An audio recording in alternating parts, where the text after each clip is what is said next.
What we're looking at is a map of the topography of the Arctic Ocean. How does the ocean surface change in height from one region to the other?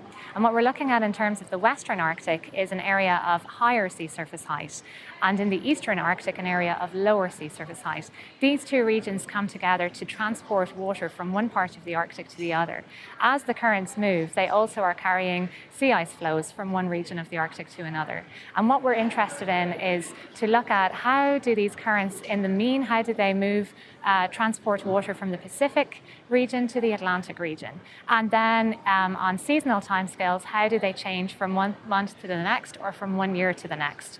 And how does this contribute, or how does it impact sea level rise in the region?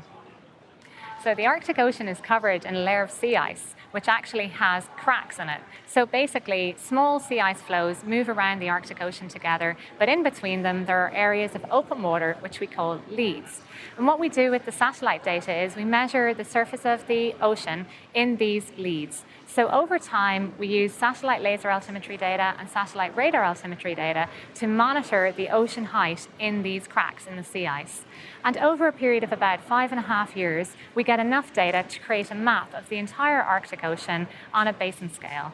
It's really interesting data. For the first time ever, we've been able to use satellite-only data to look at circulation in the Arctic Ocean, to look at where the currents are moving from one part of the Arctic to another. The great thing about this is that we can now monitor the Arctic continuously using new satellite data as it comes in. We can continue to map changes in the Arctic Ocean from weeks to months to seasons, and then from year to year. The Arctic Ocean is actually quite an interesting region. The sea surface height there actually slopes from one region to another. So in the Western Arctic, near the coasts of Canada, we have a high, and in the Eastern Arctic, near the coast of Norway and Greenland, we have a low.